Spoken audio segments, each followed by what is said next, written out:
the feeling from my fellow group members was, you're doing them a disservice by glossing over this, because it has been tough for you. Yeah. I mean, one of them knows me very well, and we have had, like you, I've had conversations of some deep and meaningfuls. So the first book, the first book, is actually going to be the run-up to leaving Perth.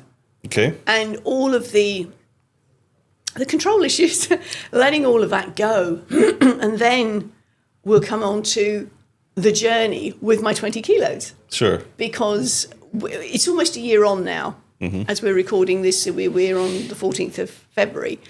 And so it's very close to a full year. And then it's a case of people saying, well, you still got the same stuff. Well, yes and no. Some things are in, some things are out. Right. So there's been a bit of a looking at that. And also from that travel element, which you'll be helpful with the travel side of things, is looking at visas. Where do you need visas for? Where do you not need visas for? Just within my limited things. But have you considered this? Have you considered, for example, that the ESTA, which is the visa that you require to go through the US,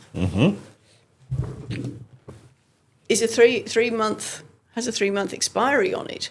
It's got a 2-year full working, but you can only stay for 3 months. Right. Okay. But it doesn't just apply to the US. It applies to the countries butting onto the US. So if you are, as I did, travelled through the US and went to Mexico, which has a 6-month visa. Yeah, great. You would think you'd be good? No, because I'd gone through the US, I had to leave Mexico to satisfy the American visa. Wow. So I had to go out of Mexico within 3 months to reset the ESTA that I wasn't going to be using until I got back. Sounds complicated. It is. And I can see where that would be very beneficial to someone starting that journey to know ahead of time just as well. So that's great. Yeah. You made a comment inside there, and I wanted to touch base on that, but I didn't want to interrupt you like I have been in the past. But then you said something after that just got me all derailed. So you said today is the 14th of February, which is clearly Valentine's Day. So, yes, I have something planned for Claire, obviously. Good. Obviously. Good. Now I do. So as a writer, I'm going to have you in the program one time to explore the concepts of writing.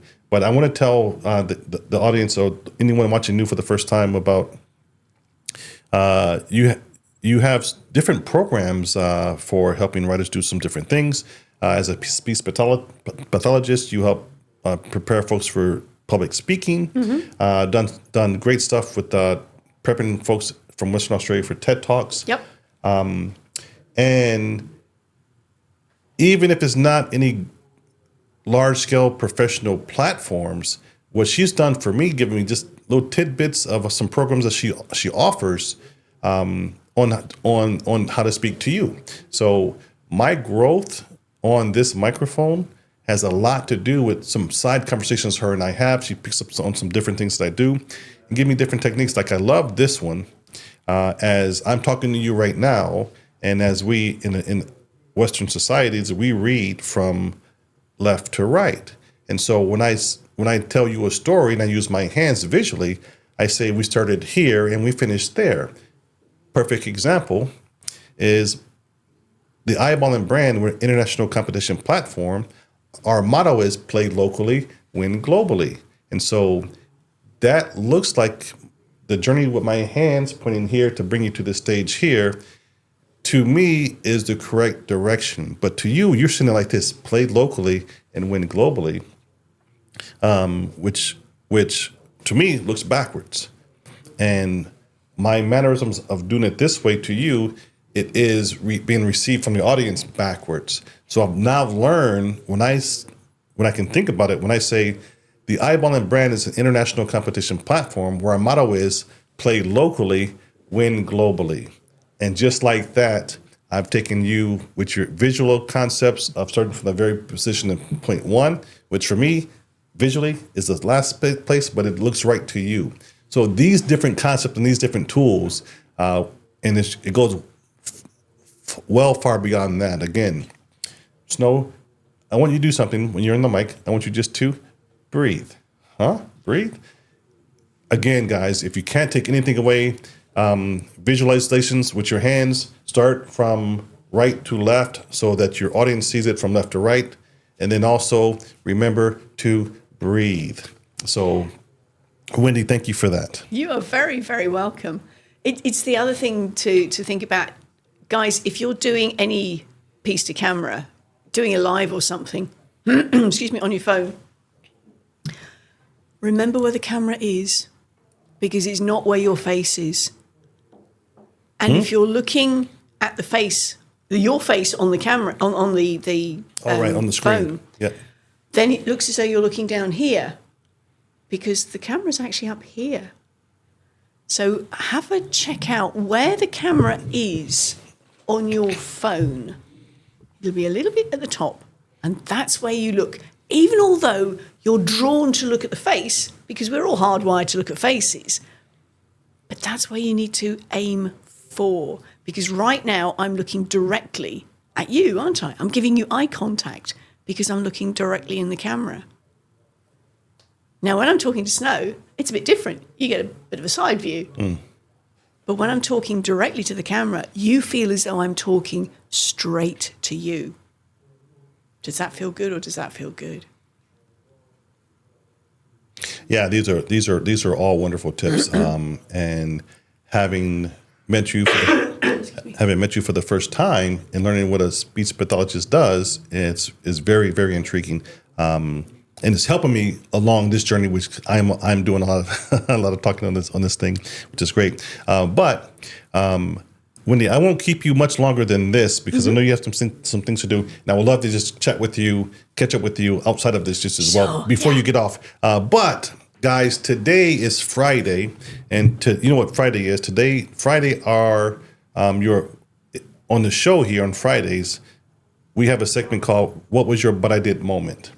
And so for all of you out there, you know what this is. This is a moment where I share my poem, my mantra, the poem But I Did. And I ask my audience to read their poem and to share with us what was their But I Did moment. Wendy knows full well what a But I Did moment is, because she's been following along. But for you guys, a But I Did moment is one of those things where you said you would never do something, you would never try something, and you've mustered up the courage to give it a try for the first time, and then you realize, oh my God, this was fantastic. Why did I wait so long? Example. So some people might have said that, they'll never be a good cook. They try to cook, they just can't be a good cook. They'll never cook again. And then something happens where they've got enough courage to try something again. And then all of a sudden the dish came out perfect. They got the bug, and they kept trying it. All of a sudden they became a head chef at the restaurant. And they would never think in 100 years they'll be a head chef. So those are But I Did moments. So Wendy, I think you know the drill. This is my book, Leaders with the Heart. You guys know what it is. Lorenzo Payman, a good friend of ours, he's the one that linked us up together. He encouraged me to tell my story, and again, I said I would never in a million years consider I would do that. But here it is, iBallin with Snow right there. And we launched this book last year, January. It was just before I arrived. Yeah, and it went on to be an international bestseller on Amazon in 7 countries in several different categories. So super proud about that. And because of that, excuse me, I got the bug. I'm writing another book. So we're excited about that. But Wendy, if you don't mind, it's bookmarked there. If you could just read that poem. Yep. And share with us what was your But I Did moment. But I did. I know I said I never would, but then I thought I never could. But I did. And that's by Ray N., which was published in 1979. That was a good year. Thank you.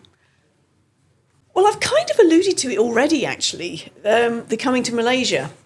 Sort of the not so happy about the humidity and the dietary issues and living in a city